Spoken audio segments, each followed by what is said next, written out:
You must understand. The ring is my burden.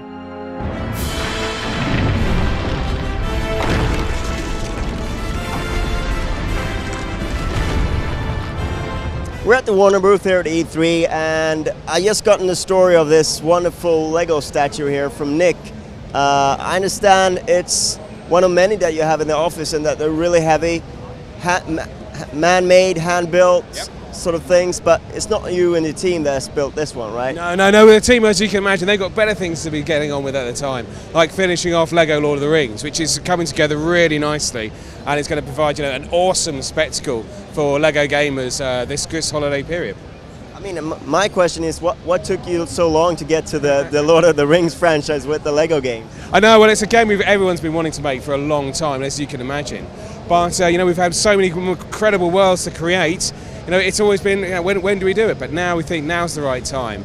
And the game's going to be coming out on all the platforms and the handheld devices as well. So everyone will be able to see how we've recreated Tolkien's world and filled it full of the playful humour and endless variety that Lego brings. So what kind of books or movies does it span? Okay, well, it covers the whole story of all three theatrical releases, so Fellowship of the Ring, Two Towers and Return of the King. So it really is about that journey of the characters, both a physical journey where we've actually taken inspiration from Tolkien's map and we've rebuilt all of Middle-earth for you to explore. So there's this enormous, seamlessly streaming Lego Middle-earth for you to explore, that all the levels and the story events hang together, and loads of side quests and missions and extra characters to find.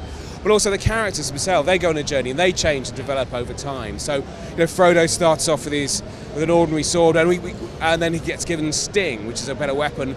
And we've introduced this new backpack element where characters can find and improve and equip new items as they kind of go along. So it's really got that. We've tried to create a different feel for Lego Lord of the Rings. It has a kind of a RPG light style, if you like. It's a clumsy description, but I think quite an effective one.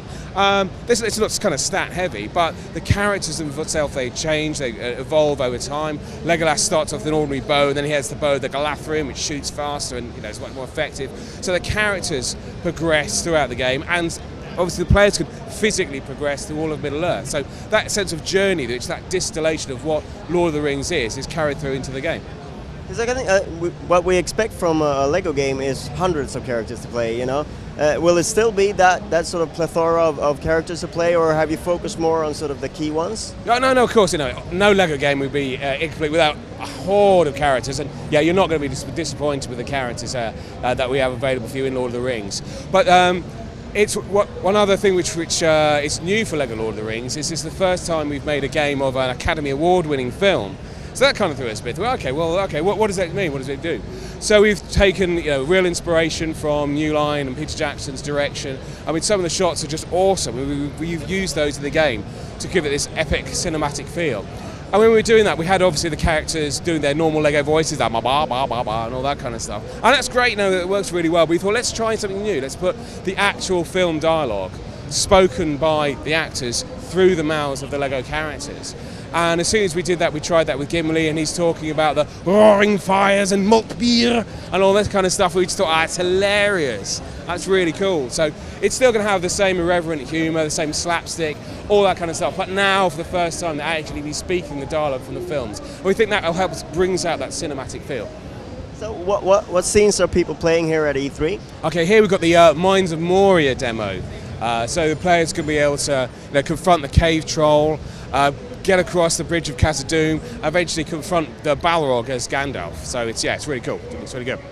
Sounds like an exciting, pretty early on in the trilogy. And as you said, you're coming out fairly soon. I guess you want to time it with The Hobbit and things like that? It's a remarkable coincidence, isn't it? Yeah, no, absolutely. Yeah, there's a lot of excitement based around the Hobbit films. I mean, everyone knows they're going to be awesome. So, here we're just complementing that. We're just bringing Tolkien's incredible world, combining it with Lego, and introducing it to that new younger audience who can then play obviously with their family and friends as well. Thank you very much for your time. You're welcome. Over the bridge! Fly!